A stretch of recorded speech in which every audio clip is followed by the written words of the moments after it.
Different car companies use different forms of all-wheel drive. In a certified independent test, we chose 5 vehicles within the same class to see how those different forms of all-wheel drive transfer power.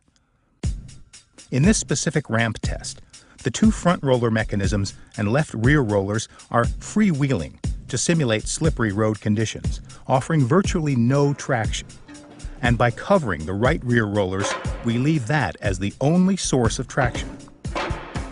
The driver will maintain constant pressure to the accelerator, and once the wheels slip, each system should direct enough power to the right rear wheel to climb the ramp.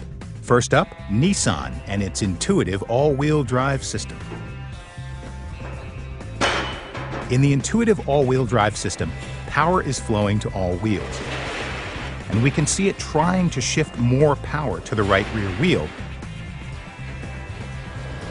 but it's not enough to move the vehicle forward.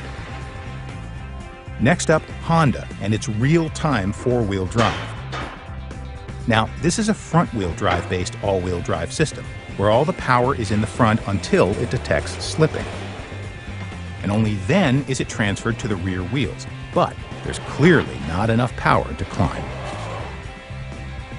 Let's see how Ford and its intelligent four-wheel drive does.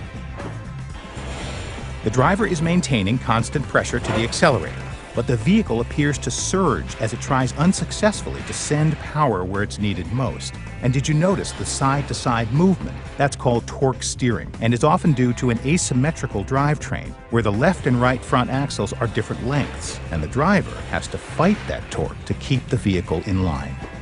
How about Toyota and its on-demand four-wheel drive? As in all these vehicles, the driver is maintaining constant pressure to the accelerator. But listen, the engine speed changes as the system tries to take control from the driver and transfer power to the right rear wheel, but there is not enough power to provide the traction it needs. Finally, let's look at Subaru and the symmetrical all-wheel drive system. With power flowing continuously to all wheels, it senses the loss of traction and sends more power to the right rear wheel, allowing it to find its grip and move the vehicle up the ramp. This is a unique test, but by focusing on one wheel, we can clearly see how different systems react to a loss of traction and where their power is actually transferred. Ideally, an all-wheel drive system should be able to direct power where it's needed most. Symmetrical all-wheel drive does exactly that, and this system is standard in every Subaru vehicle.